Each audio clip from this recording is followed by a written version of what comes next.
Devil May Cry 5 is yet another RE Engine Switch 2 port, and yet another indication of Capcom's commitment to Nintendo's new hybrid.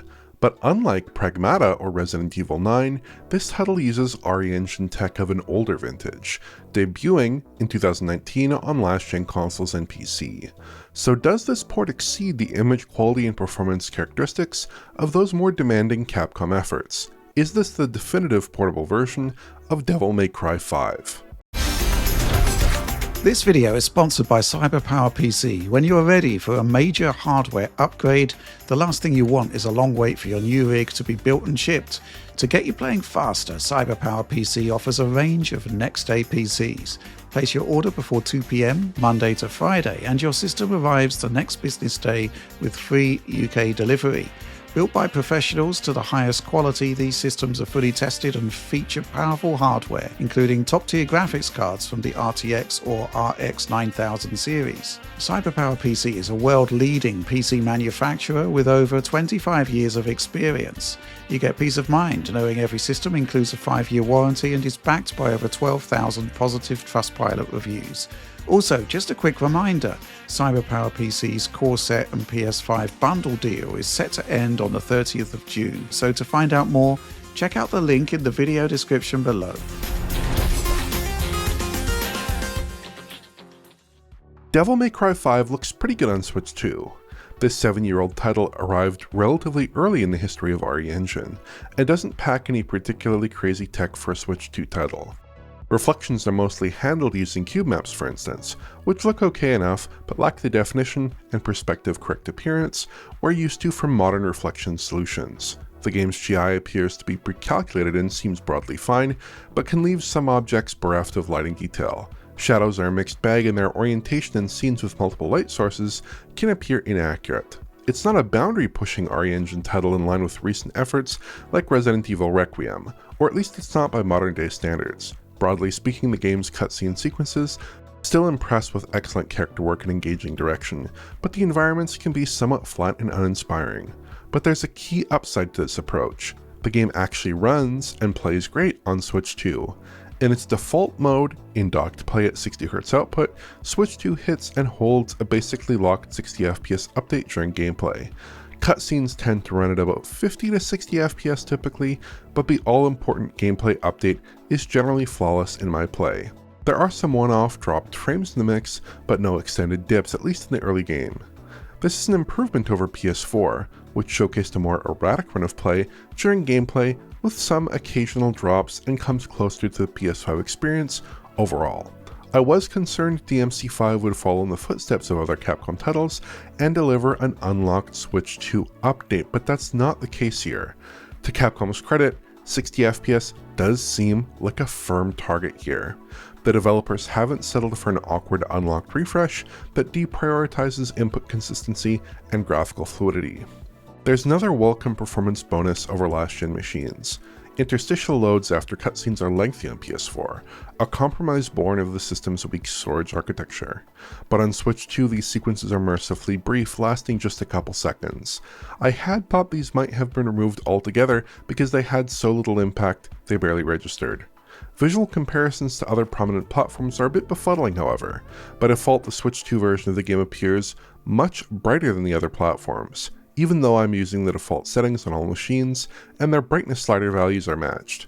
I'm not sure whether this is an intended change or not intended, but Resident Evil 7 exhibits a similar mismatch on Switch 2, so this is something we've seen before from RE Engine. Generally speaking, I'd prefer brightness and gamma be matched across target platforms, especially considering the Switch 2 is probably primarily used in home environments.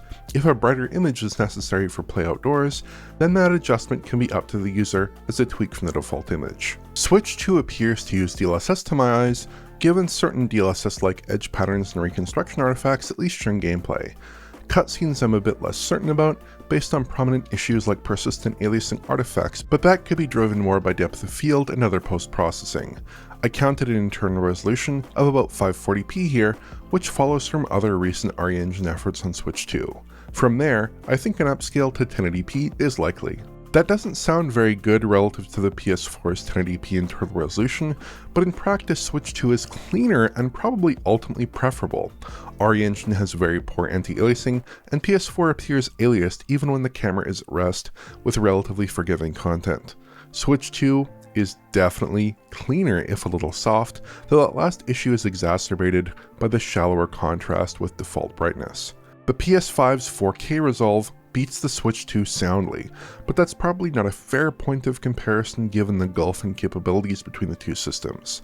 Still, I am a little surprised that Capcom felt the need to drop resolution this low on Switch 2. It seems like a somewhat higher input and output might be justified, based on this title's age and lack of demanding graphical techniques.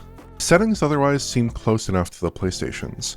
I spotted some enhancements on PS5, like higher shutter resolution, but for the most part all three platforms look about the same absent image quality worries. PS5 can engage RT of course, if you're fine with a rockier performance level or worsened image quality, but I've stuck with the game's defaults here just to provide the most sensible comparisons. For the adventurous, engaging 120Hz output in the Switch 2 settings for docked play, we'll launch the game at 120Hz with a classic unlocked Capcom framerate to boot.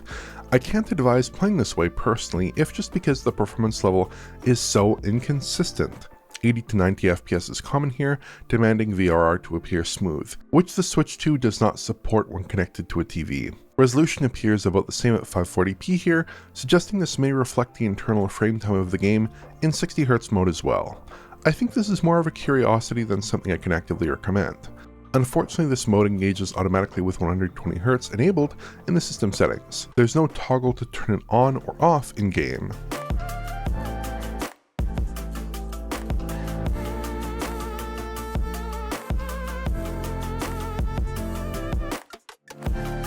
The Switch 2 in handheld configuration is generally fine in DMC5, but it is a little conservative. In common with other RE Engine efforts, portable mode runs at about 1/4 of 720p, or about 360p. That's upscaled to a higher resolution, probably 720p or thereabouts, using a DLSS performance mode variant. The result is image quality that has its ups and downs. On the plus side, relatively still images resolve with decent detail and good stability, but in motion it can have significant artifacts, and the overall resolve has a characteristic softness that belies a sub-native reconstruction target. DMC5 is a relatively dark game, with somewhat low contrast however on Switch 2, so any artifacts aren't that noticeable in typical play. If I blow up a portion of the Switch 2 screen though, with a closely positioned camera lens, we can expose some of those faults more readily. Based on the Switch 2 spec, you'd think that something like a native 720p might be possible here, or at least upscaling from a less upsetting scale than 0.5 on each axis. It's not a bad result on the whole though, and I think that DLSS even at these low resolutions produces a better result than TAA at a moderately higher resolution would supply. On the plus side, performance seems excellent. The Switch 2 has a notoriously laggy screen, which makes counting frame rates above 60 FPS very difficult with slow motion footage, but I do think the game is operating in excess of 60 FPS typically. In practice though, it ends up being quite blurry when the camera isn't sitting still. Devil May Cry 5 on Switch 2 is an interesting venture. On the one hand, the visual results are superior to PS4, with better image quality and a smoother update. PS5 outclasses the hybrid by a good margin, but in docked mode DMC5 is indeed a good looking title. But to get there, Capcom has deployed their typical RE Engine setup, dialing in aggressive internal resolutions with DLSS, which feels better suited to more taxing current gen titles. Perhaps an opportunity was missed here to improve image quality somewhat further by bumping the internal resolution or reconstruction target, or by adapting their solution to work with DRS. Image quality is decent and performance is great, but perhaps there's more juice left to squeeze in this one. I'm also not a big fan of the unlocked 120Hz option in docked mode, as it delivers a stuttery update that feels inferior to the game running at 60Hz. But overall, DMC5 is a good Switch 2 port that makes decent use of the hardware. It doesn't push too many boundaries, but it takes reasonable advantage of the Switch 2's capabilities. If you enjoyed this video, please like, subscribe, and press the bell for YouTube notifications. Check out the Patreon at patreon.com/digitalfoundry for exclusive and early access content, and to get in touch, use social media.